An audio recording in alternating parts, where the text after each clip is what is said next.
ህልምና ያለን ህልምና እንማለን የሚፈታልንን እንፈልጋለን። አንዳንዶቻችን ልክ ናቡከደነጾር ለአስማተኞቹ ህልሙን ለማስፈታት እንደሞከረ ህልም መፍታት የማያውቁ ስለ ህልም የማያውቁ ሰዎች ጋር ሄደን ዛሬ በህልሜ ይሄንን አየው፣ ዛሬ በህልሜ እንዲህ ተነገረኝ፣ እንዲህ ተባልኩኝ ብለን የምንናገር ሰዎች አለን። እግዚአብሔር አምላካችን ወደ ሰው ልጆች የሚመጣው ሰዎችን የሚያነጋግረው አንድም በህልም ነው።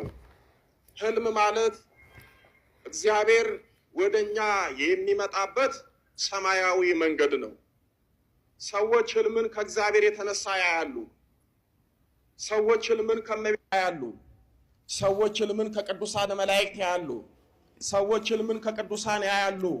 ሰዎች ህልምን ከክፉ መናፍስት ያያሉ። ሰዎች ህልምን ከስጋ ድካም የተነሳ ያያሉ። በዚህ በመጽሐፈ መክብብ በምዕራፍ 5 ቁጥር 3 ላይ ህልም በሉ እስኪ፣ ህልም በስራ ብዛት ይታያል። ስለዚህ ህልም ከምን ይታያል ማለት ነው? በስራ ብዛት ማለት ምን ማለት ነው? የሚመልስልኝ በምናችን በዋልንበት ጥሩ ነው። በነገራችን ላይ ቀን የዋላችሁትን ውሎ ማታ በህልማችሁ ደግማችሁ ታያላችሁ። ቀን የተናገራችሁትን ሌሊት ስትናገሩ ታድራላችሁ። ሰው በስራ ብዛት ህልም ያያል ማለት ሰው ከስጋዊ ስራው ወይም ደግሞ ከስጋው ድካም የተነሳ ህልም ያያል ማለት ነው። ይሄ ህልም አይደለም። ሰው ከስራ ብዛት ወይም ደግሞ ከስጋው ድካም የተነሳ ህልም ካየ ይሄ ህልም ሳይሆን ቅዠት ነው። እንደነገርኳችሁ ሱባኤ ገብታችሁ ጸሎት ይዛችሁ ከእግዚአብሔር ዘንድ ህልም ታያላችሁ። ምክንያቱም እግዚአብሔር ወደኛ የሚመጣው አንድም በህልም ነው። በዚህ በኦሪት ዘፍጥረት በምዕራፍ 20 ቁጥር 3 ላይ እግዚአብሔርም ሌሊት በህልም ወደ አቤሜሌክ መጣ ይላል። ወደ ማን መጣ? ወደ አቤሜሌክ መጣ። ስለዚህ እግዚአብሔር አምላካችን ወደኛ የሚመጣው በህልም ነው። ህልምን ስታዩ ለመናገር ለማስተርጎም አትቸኩሉ። ሱባኤም ገብታችሁ በቤታችሁም በጸሎት ተወስናችሁ እንዲሁም ደግሞ ዝም ብላችሁም ተኝታችሁ እግዚአብሔር በቸርነቱ ህልም ሊያሳያችሁ ይችላል። ስለ ህይወታችሁ ሊጠቁማችሁ ይችላል። በህልም የወደፊት ህይወታችሁ ሊነገራችሁ ይችላል። ህይወትም ይሁን ሞትም ይሁን ህይወት ከሆነ እንድንጠቀምበት፣ ሞት ከሆነ ደግሞ እንድንጠነቀቅበት እግዚአብሔር አምላካችን ህልም ያሳየናል። ያንን ያየነውን ህልም ሳንደነግጥ ቁጭ ብለን አስተውለን ከቻልን ራሳችን ማሰብ፣ ካልቻልን ደግሞ እንደው ለአባቶች ነው መንገር ያለብን። አንዳንዶቻችን ህልም አይተን ጠዋት እስክንናገር የሚያቅበጠብጠን ሰዎች አለን። ሱባኤም ገብተን ጸሎትም ይዘን በድንገት እንኳን አስገራሚ ህልም ካየን በልቦናችን አንይዝም፣ በልቦናችን አናኖርም። ለጓደኛችን፣ ለወዳጃችን፣ ላገኘነውም ሰው እስክንናገር የምንቾክል ሰዎች አለን። ህልማችሁን ሚስጥራችሁን በልቦናችሁ ያዙ። በዚህ በሉቃስ ወንጌል በምዕራፍ 2 ቁጥር 52 ላይ እመቤታችን በልቦናዋ ታኖረው ነበር ይላል። በምን ታኖረው ነበረ? በልቦናዋ። ልጇ አምላክ እንደሆነ ለሰው አልተናገረችም፣ በልቦና አኖረች። እመቤታችን ህልምና ራእይ ስታይ ለሰው አትናገርም፣ ዝም ነው የምትለው። እንደነገርኳችሁ እግዚአብሔር ብዙ ሚስጥር በህልም ይገልጽልናል። አንዳንዶቻችን እንደው ሰው ህልም ሲነግረን ከትዕቢታችን የተነሳ እማንሰማና ማንቀበላለን። ጥሩ ነው፣ ህልምን አለማመን ጥሩ ነው፣ መጠርጠርም ጥሩ ነው። አንዳንድ ጊዜ ግን የህይወታችንን አቅጣጫ ተከትሎ የሚመጣ መልእክትና ህልም ወይም ደግሞ ከህይወታችን ጋር የተገናኘ ህልም ስንሰማ አሊያም ደግሞ ሰዎች እንደዚህ አይነት ህልም አየው ብለው ሲነግሯችሁ ዝም ብላችሁ አትናቁት። ስሙት፣ አዳምጡት፣ አስተውሉት። ከናንተ ጋር የሚሄድ ከሆነ ተቀበሉት። ከናንተ በተቃራኒ ደግሞ ከሆነ አሊያም ደግሞ ከመንፈሳዊ ህይወታችሁ ጋር የማይስማማ የማይጣጣም የማይገጥም ከሆነ ተውት። ነገር ግን ህልምን እግዚአብሔር ለምን ለኔ አላሳየኝም፣ እንዴት በሰው ይነገረኛል ማለት ይሄ ትልቅ መንፈሳዊ ትዕቢትና ውድቀት ነው። በጣም የሚገርማችሁ እናታችን ድንግል ማርያም ታውቃላችሁ፣ ሊቀ መላኩ ቅዱስ ገብርኤል መጥቶ ትጸንሲ ወይም ደግሞ ትጸንሻለሽ ከሶስቱ አካላት አንዱን እግዚአብሔር ወልድን ትወልጃለሽ ብሎ መልአኩ ቅዱስ ገብርኤል በአካል መጥቶ ክንፉን ዘርግቶ ሰላምታ ሰጥቶ ብስራቱን ነግሯታል። እንደምትወልድ በመላካዊ አንደበቱ በደንብ አሳውቋታል። ይሄንን የቅዱስ ገብርኤልን ብስራትና የምስራች ድንግል ማርያም በዓይኗ አይታለች፣ በጆሮ ሰምታለች። ነገር ግን ጌታችን መድኃኒታችንን ኢየሱስ ክርስቶስን ከወለደች በኋላ 2 ዓመት ሲሆነው ሕፃኑ የእግዚአብሔር መልአክ ትላንት ጌታችንን እንደምትወልድ ለራሷ ለድንግል ማርያም በአካል መጥቶ ነገራት። ነገር ግን ከ2 ዓመት በኋላ ደግሞ ቅዱስ ገብርኤል መጣና ለእመቤታችን አልነገራትም። ለአረጋዊ ለቅዱስ ዮሴፍ ሕፃኑን ከእናቱ ጋር ይዘ ወደ ግብፅ ሽሽ ሄድ፣ ተመለስ ብዬ እስክነግር ድረስ በዛ ቆይ ብሎ ነገረው። ይሄንን መልእክትና ህልም አረጋዊ ቅዱስ ዮሴፍ ከቅዱስ ገብርኤል ሰማ። ለእመቤታችንም እንዲህ አላት፣ እነሆ የእግዚአብሔር መልአክ ቅዱስ ገብርኤል መጥቶ አንቺንና ሕፃኑን ይዤ ወደ ግብፅ እንዲሄድ ነግሮኛል፣ አዞኛል አለች። እናታችን ድንግል ማርያም መምህረ ትሕትና ናት፣ የትሕትና እናት ናት። ለአረጋዊ ለቅዱስ ዮሴፍ ትላንት ከሰማይ ወርዶ ሰላምታ ሰጥቶ ይሄንን ሕፃን አማኑኤልን እንደምወልደው የነገረኝ መልአክ ለምንድን ነው ዛሬ ያልነገረኝ? እንዴት ላንተ ይነግራል? እንዴትስ ባንተ በኩል የስደት ሕይወትን እሰማለሁ? እንዴት ካንተ ሰምቼ ስደትን እጀምራለሁ? አይሆንም፣ ትላንት የነገረኝ ገብርኤል ዛሬም ይንገረኝ አላለች። እሺ ብላ ሰማች። አረጋዊ ቅዱስ ዮሴፍ የነገራትን ህልም ተቀበለች። ከዛ በኋላ ስደት ጀመረች። እንደገና 3 ዓመት ከ6 ወር ወይም ደግሞ 4 ዓመት ከተንከራተተች ከተሰደደች ብዙ መከራ ከተቀበለች በኋላ እንደገና የእግዚአብሔር መልአክ ለቅዱስ አባታችን ለአረጋዊ ሕፃኑን ከእናቱ ጋር ይዘህ ሂድ፣ ሄሮድስ ሞቷል፣ ተመለሱ ወደ ሀገራችሁ ብሎ ሲነግረው እንደገና ለእመቤታችን ነገረ። ተያይዘው ወደ ሀገራቸው ተመለሱ። ቅዱስ ገብርኤል ትላንት ያበሰራት ዛሬ መንገር አቅቶት አይደለም፣ የእመቤታችን ክብርና ትሕትና ሊያሳውቀን ነው።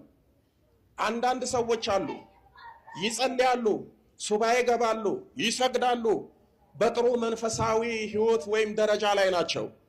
ነገር ግን የጸሎታቸውን ፍሬና መልስ ለማወቅ እግዚአብሔር በአንድም በሌላ ሰው ሲነግራቸው የምጸልየው እኔ የሚያየው ከሌ እኔ ሱባኤ ገብቼ እኔ አንብቼ እኔ አልቅሼ እግዚአብሔር ለምን አልነገረኝም፣ እመቤታችን ለምን ለኔ አላሳወቀችኝም ብለው ራሳቸውን የሚፈትኑ ሰዎች አሉ። እንደዚህ እንዳትሆኑ። እግዚአብሔር የሚገባችሁ ከሆነ ለራሳችሁ ይነግራችኋል።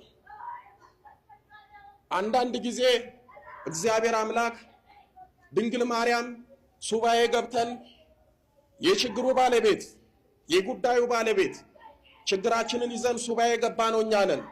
የጸለይ ነው የሰገድ ነው የለፋ ነው የጾም ነው እኛ ነን። ለኛ መንገድ ሲገባ ለሌላ ሰው የሚነግሩት አንድም እኛ ህልሙን አይተን እንዳንጠራጠር ነው። ምክንያቱም ስለኛ ችግር የማያውቅ ሰው፣ ስለኛ ችግር ያልሰማ ሰው፣ የኛን ጉዳያችን የማያውቅ ሰው፣ እኛ ግን ችግራችንን ይዘን ሱባኤ ገብተን ጸሎት ይዘን በነበርንበት ሰዓት አንድ ሰው ወይም አንድ ሴት መታ እንደው እኮ ይገርማል ዛሬ በህልሜ እንዲያየው ወይም ደግሞ ለከሌት እንዲህ በይ ተብዬ መልእክት ተላኩ ተብሎ ሲነገር ያ ነገር ከህይወታችን ጋር ስለሚገናኝ ብንሰማው እንጠቀምበታለን። ስለዚህ አንዳንድ ጊዜ የራሳችንን ህልም እንዳንጠራጠር እግዚአብሔር በሌላ ሰው ይነግረናል። አንድም ደግሞ የዛን ሰው ክብር ሊያሳውቀን በዛ ሰው መልእክት ይልክልናል። እንደነገርኳችሁ እግዚአብሔር ካስፈለገው ለራሳችን ይነግረናል፣ አሊያም ደግሞ በአንድ ወዳጁ በኩል ይነግረናል። መጅሙዓቱ ሮሸን ይነግረናል። ስለዚህ ህልምን ሁሉ ማመንም መጠራጠርም አያስፈልግም። ከኛ ጋር የሚስማማውን አስበንበት ልንጠቀም ይገባል። በዚህ በቁጥር 9 ላይ የህልም ተርጓሚዎች አለቃ ብልጣሶር ሆይ የቅዱሳን አማልክት መንፈስ ባንተ ውስጥ እንዳለ ከሚስጥራት ሁሉ የሚያስቸግር እንደሌለ አውቃለሁ። ያለምኩት የህልም ትርጓሜ ፍቺውንም ንገረኝ አለው። የራሴ ራእይ በአልጋዬ ላይ ነበረ፣ እነሆ በምድር መካከል ዛፍ አየሁ አለ። ምን አየሁ አለ? ዛፍ አየሁ። ቁመቱም እጅግ ረጅም ነበረ፣ ዛፉም ትልቅ ሆነ በረታም፣ ቁመቱም እስከ ሰማይ ደረሰ፣ መልኩም እስከ ምድር ሁሉ ዳርቻ ድረስ ታየ። ቅጠሉም የተዋበ ነበረ፣ ፍሬውም ብዙ ነበረ፣ ለሁሉም መብል ነበረበት። ከጥላውም በታች የምድር አራዊት ያርፉበት ነበር። በቅርንጫፎቹም ውስጥ የሰማይ ወፎች ይቀመጡ ነበረ። ሥጋ ለባሹ ሁሉ ከእርሱ ይበላ ነበረ። በአልጋይም ላይ በራሴ ራእይ አየሁ፣ እነሆ አንድ ቅዱስ ጠባቂ ከሰማይ ወረደ ይላል። ማን ወረደ? አንድ ቅዱስ ጠባቂ ከሰማይ ወረደ። እሱ ይሄንን ህልም የነገርኳችሁን እያለመ ሳለ በመሃል ህልሙን ሳይጨርስ አንድ ቅዱስ ጠባቂ ከሰማይ ወረደ። ያ ቅዱስ ጠባቂ ከሰማይ የወረደው ገናናው መልአክ ሊቀ መላኩ ቅዱስ ገብርኤል ነው። በታላቅ ድምፅም እየጮኸ እንዲህ አለ፣ ዛፉን ቁረጡ፣ ቅርንጫፉንም ጨፍጭፉ፣ ቅጠሎቹንም አራግፉ፣ ፍሬውንም በትኑ፣ አራዊቱም ከበታች ወፎቹም ከቅርንጫፉ ይሽሹ። ነገር ግን ጉቶ በምድር ውስጥ ተዉት፣ በመክሰም ውስጥ በብረትና በናስ ማሰሪያ ታስሮ ይቆይ፣ በሰማይም ጠል ይረስርስ። እድል ፈንታውም በምድር ሳር ውስጥ ከአራዊት ጋር ይሁን። ልቡም ከሰው ልብ ይለወጥ፣ የአውሬም ልብ ይሰጠው፣ 7 ዘመናትም ይለፉበት አለ። ልቡ ምን ይሁን ተባለ? የሰማችሁኝ ነው። ልቡ ከሰው ምን ይሁን? ይለወጥ፣ የአውሬም ልብ ይሰጠው፣ 7 ዘመናትም ይለፉበት አለው። ከዚህ በኋላ ነው እንግዲህ እሱ ታሪክ የሚጀምረው። አንዳንድ ጊዜ ልባችን ይለወጣል፣ ልባችን የአውሬ ይሆናል። ዛሬ እኮ ልባችን ተለውጦ አውሬ ሆነን አይደል እርስ በርስ የምንገዳደለው፣ እርስ በርስ የምንጠላለው፣ እርስ በርስ የምንገፋፋው። እንደ ናቡከደነጾር ከሰውነት ወደ እንስሳነት ተቀየሩ ተብለን ነው መሰለኝ ልባችን ተቀይሯል። 7 ዘመናትም ይለፉበት። ልዑል በሰዎች መንግስት ላይ እንዲሰለጥን ለወደደውም እንዲሰጠው ከሰውም የተዋረደውን እንዲሾምበት ሕያው ያውቅ ዘንድ ይህ ነገር የጠባቂዎች ትእዛዝ፣ ይህም ፍርድ የቅዱሳን ቃል ነው አለ። እኔ ንጉሥ ናቡከደነጾር ይህን ህልም አልሜአለሁ። አንተም ብልጣሶር ፍቺውን አስታውቀኝ። የመንግስቴ ጠቢባን ሁሉ ፍቺውን ያሳውቁኝ ዘንድ አይችሉምና፣ ነገር ግን የቅዱሳን አምላክ መንፈስ ባንተ ውስጥ አለና አንተ ትችላለህ ብሎ ለመነው። የዛን ጊዜ ብልጣሶር የተባለው ዳንኤል 1 ሰዓት ያህል አሰበ፣ ልቡም ታወከ ይላል። ምክንያቱም ናቡከደነጾር ለዳንኤል የነገረው ህልም ራሱ ዳንኤልን አስደነገጠው፣ ሰውነቱንም አወከው፣ ልቡንም አስደነገጠው። ንጉሱም መልሶ ብልጣሶር ወይ ህልሙንና ፍቺውን አያስቸግርህ አለው። ብልጣሶርም መልሶ ጌታ ሆይ ህልሙ ለሚጠሉ ፍቺውም ለጠላቶቼ ይሁን። ትልቅ የነበረው የበረታውን ቁመትም እስከ ሰማይ የደረሰው መልኩም እስከ ምድር ሁሉ ድረስ የታየው ቅጠሉም አምሮ የነበረው ፍሬውም የበዛው ለሁሉም መብል የነበረው በበታቹም የምድር አራዊት የተቀመጡ በቅርንጫፎቹም የሰማይ ወፎች ያደሩበት ያየኸው ዛፍ ንጉሥ እርሱ ታላቅና ብርቱ የሆንክ አንተ ነህ አለው። አሁን ምን ማድረግ ጀመረለት? ህልሙን መፍታት ጀመረ። ታላቅነት በስቷል፣ እስከ ሰማይም ደርሷል፣ ግዛትም እስከ ምድር ዳርቻ ደረሰ። ንጉሱም ከሰማይ የወረደውንና ዛፉንም ቁረጦ አጥፉትም፣ ነገር ግን ጉቶን በምድር ውስጥ ተውት፣ በብረትና በናስ ማሰሪያ ታስሮ በመስኩ ውስጥ ይቆይ፣ በሰማይም ጠል ይረስርስ፣ 7 ዘመናትም እስኪያልፉበት ድረስ እድል ፈንታው ከምድር አራዊት ጋር አይሁን ያለው ቅዱስ ጠባቂ ማየቱ ንጉሥ ሆይ ፍቺው ይህ ነው። በጌታዬ በንጉሥ ላይ የወረደው የልዑል ትእዛዝ ነው። ልዑልም ሰዎች በመንግስቱ ላይ እንዲሰለጥን ለሚወደውም እንዲሰጠው እስኪታወቅ ድረስ ከሰዎች ተለይተህ ትሰደዳለህ አለው። ምን ታደርጋለህ አለው? ከሰዎች ተለይተህ ምን ትሆናለህ? ትሰደዳለህ። ንጉሥ ነው፣ በቤተ መንግስት ነው የሚኖረው። ቤተ መንግስቱን ቤተሰቡን ትተህ ትሰደዳለህ አለው። እግዚአብሔር ከስደት ይጠብቃል። መኖሪያህም ከምድር አራዊት ጋር ይሆናል። እንደ በሬም ሳር ትበላ ዘንድ ትገደዳለህ፣ በሰማይም ጠል ትረሰርሳለህ። 7 ዘመናትም ያልፉብሃል። እንደዚህ አድርጎ ተረጎመለት። የዛፉም ጉቶ ይተውት ዘንድ ማዘዙ ስልጣን ከሰማይ እንደሆነ ካወክ በኋላ መንግስት ይቆይልሃል።